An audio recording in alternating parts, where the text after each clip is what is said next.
Spielbeck and the Rabbi from Another Planet. Please like, share, and subscribe, and ring that little bell so you're notified when new videos drop. And I have been watching Watchmen. I've continued to watch Watchmen. And you know what? This is the week where I would stop watching Watchmen if I wasn't making these videos. I would be out the door. Not because it's made any great crime. In fact, this was probably the best episode. But it's just not connecting me. I don't believe in the world. I don't really like any of the characters. You know, I'm not engaged with any of the characters. Well, apart from Silk Spectre, who was Laurie Blake, she's called in this. She was introduced this week. But really, Louis Gossett Jr. is kind of interesting. I want to see where they're going, what's going on with him, that mystery. But generally, the world doesn't work for me. The world of the police officers having to hide their identity, it's entirely impractical. You know, it's unrealistic and impractical. I don't see how they could do it. And then apparently, I only found this out today whilst reading a review of Watchmen, which spurred me to make this video. That's still saying that if you're a detective, you're an undercover detective, and they get full superhero identities. That's why you get like Panda and Red Menace. What's it? Looking Glass. Looking Glass is my favorite one. I like the actor though. And of course, Mother. What's she called again? I don't even know the main superhero's name. Regina King. Regina King. I know. Mother. Oh, I can't remember, and I don't care. That's why I don't remember, because I don't care. I find it tedious. The world is unconvincing entirely. And what really made it unconvincing is this week you actually saw a real superhero, more traditional superhero at the beginning of the episode. And I'm like, oh, this world still has superheroes? Why not? Let's have more. But yeah, basically, I'm out. I'm done.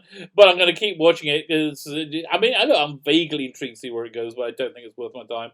I don't think it's worth yours. I don't think it's really doing it. I don't think anybody even notices it on social media. But of course, the shill media has to fawn over it because they're all incredible racists. I think the headline for this video is going to be: the most racist show on TV continues to appeal to exclusively to racists. And racists in this case being SFX magazine, which I've read since issue 1. I remember I bought issue 1. I stopped reading it for a bunch of time. But I still have it somewhere. But I am one step away from cancelling out my subscription, just because it's totally irrelevant to me, and they've chosen the distinct side in a culture war, which they're increasingly becoming relevant. So because of that, they gave Watchmen a glowing review. That it's the greatest thing ever, 5 stars there, because it fixes one of the terrible things from Alan Moore's original graphic novel, which was the lack of diversity. Okay. I think my biggest problem with Watchmen is it propagates a massive lie, which I don't want to say a left-wing lie, but it is. It's just this massive left-wing lie that America is a racist country. It's not. America is not a racist country. Americans in general are not racist. Yes, you have some racist Americans, but my guess is there are far less white supremacists than the amount of people that watch Star Trek Discovery. So I'm saying well under 100,000 people. Well under 100. Oh, sorry, I'll rephrase that. I believe there are far less white supremacists in America than the amount of people that I believe watch Star Trek Discovery. And I think Star Trek Discovery gets something between 100 and 300,000 views. Domestically, not internationally. But that's my guess. So, which would mean in a country of how many people?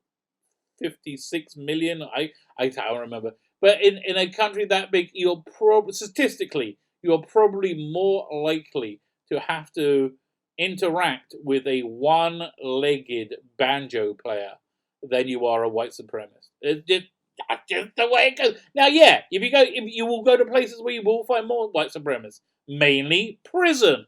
Prison has lots of white supremacists in it because white supremacy isn't like such a big thing. and that's where they mainly end up. It just blows my mind. So yeah, so I watched SFX magazine. You have got until I'm waiting to see where you go for one Star Wars, Star Trek Picard, and Doctor Who. If those things come out and are unequivocally awful and you shill for them, I am done. And here's the thing: I think you get a little bit of access for it, but I don't think that's the reason you shill. I think the reason you shill is because you're ideological shills. You want America to be the most racist country. Here's the thing. Again, I think I'm going to. I'm not sure what it says, but the headline for this video will be the most racist show in TV. Once again, appeals exclusively to racists, and racists in this case are people who call themselves progressives, social justice warriors, whatever they want to go. They are the most racist people in Western society. Here's why they're the most racist people in Western. Firstly, they view black people weirdly, as if they're like as if they're kind of like the fairies from Lord of the Rings. They're like this ethereal, noble class of people who all talk this like soulful. No, they're just freaking people! Stop looking at people's skin colour! Idiots! Stop looking at people's skin colour! They're just people! So they write black people that way. This episode of Watchmen wasn't so bad because Damon Lindelof didn't have to write so many black people, which is clearly like, oh, I'm so sorry that I'm white. And he's right. You can see, this white guilt is dripping out. So he's racist against black people. He's racist against white people because they go, oh, anybody disagrees with me, they're racist, they're Nazis, and that's how he got Trump. Yeah, this is what goes on in their head constantly, and I think it's kind of crazy. I do. That said, a lot of interesting stuff in this episode. The thing that you can like make a call to Dr. Manhattan. Again, I didn't really buy that. I thought it was interesting, but I didn't really buy it. The Rorschach knockoff. I always want to call him Mirror Mask, which would be so much better a name, but he's called Looking Glass. I don't really understand how his powers work and what the hell, there's so much about it that doesn't make sense. By the third issue of Watchmen, I understood the world. I was engaged in the plot, and I liked the characters. I liked Rorschach. He wasn't me somebody I would want to hang out with, but I liked his interactions with Dan Driba, Night Owl, who did get an oblique mention in this episode when she talks about Laurie Blake talks about when he has an owl in the cage. And they have the senator who is like positioning himself to run for president, played by the guy who was in the later seasons of Mad Men, who was this gay guy in it, and he wanted to marry Joan as a faux marriage, so they could both further their careers. I love Mad Men. Mad Men's a great show.